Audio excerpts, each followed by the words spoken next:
Essiz bolalikni qoldirib o'tdi. Umr o'tmoqdadir, umr o'tmoqda. Qoldirib, qoldirmay iz bu hayotda umr o'tmoqdadir, umr o'tmoqda.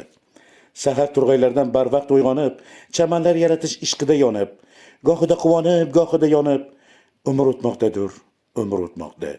Ha, bundan 60 yil muqaddam jajji qo'lchalariga guldasta tutgan, jamalak sochlariga soch popok taqqan yigit va qizchalar bugun 11-maktabni bitirganiga ham 50 yil to'libdi. Bugun biri bobo, birisi esa buvi, farzandlar, nevara, chevalar qurshovida qarilgashni surmoqdalar.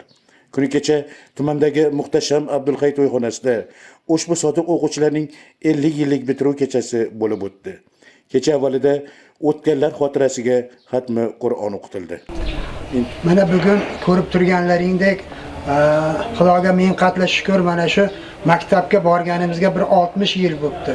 Maktabni mana bitirganimizga 50 yil bo'ldi.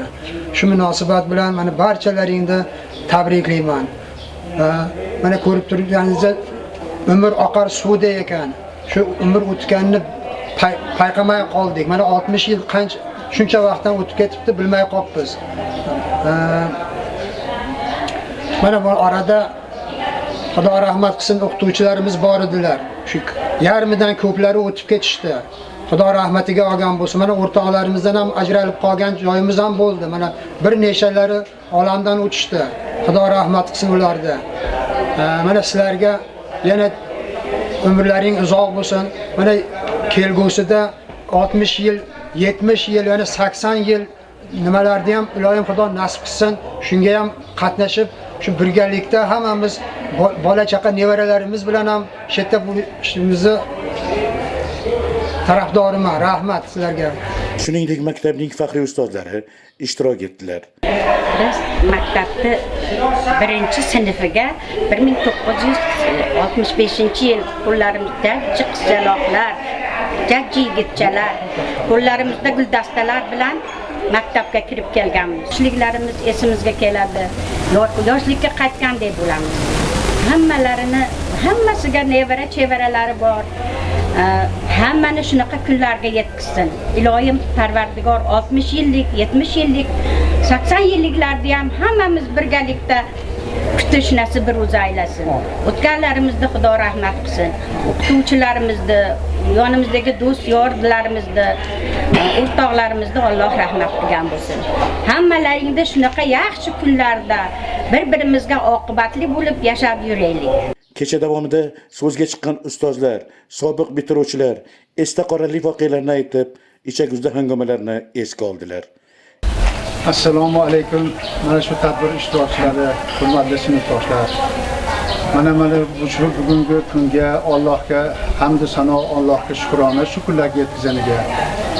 Mana shu bir kun o'ylanib o'tirib, mana shu maktabni ham tugatganimizga 50 yil bo'ldi. Shu 50 yil mobaynida mana qancha ustozlar, zabardast ustozlar, qancha do'stlarimiz, qancha qizlarimiz oramizdan xato bo'lishdi. Alloh rahmatiga olgan bo'lsin. Shuni o'ylab turib, shu tadbirni bir tashkil qilaylik deb maslahatlashib, shu tadbirni tashkil qildik. Bu tadbirdan maqsadimiz mana shu didorlashish. Ulug' xalqimizning bir maqoli bor, didor shirin degan. Shu mana bir-birimizni ko'rib, bir-birimizni o'sha maktabda 1-sinfda borganimizdagi yoshligimiz, bir-birimizni ko'zimizdan ko'rib turamiz bir-birimiz yoshligimizni. Mana oradan shuncha o'tibdi.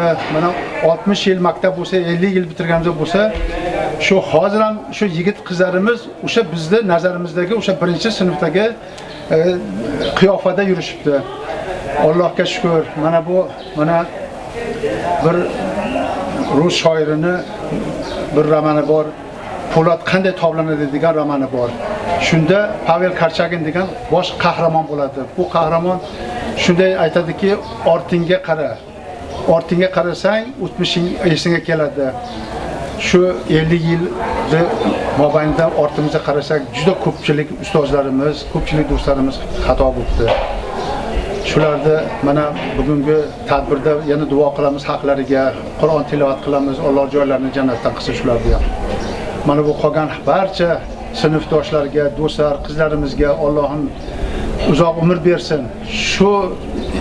Mana shu 50 yilligini Allohim nasib qilsin, yana 60, 70, 100 yosh, 100 yilligini ham Allohim xatomizdan xato qilmasin, nasibimizga aylasin.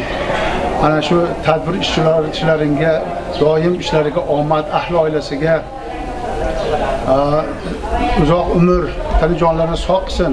Hammamizni Alloh yana shu yorug' yuz bilan shunaqa kunlarda xursandchilik yana yetkazishni Alloh o'zingdan so'rab qolamiz.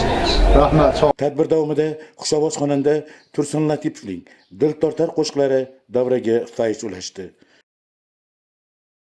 ichdim bolajon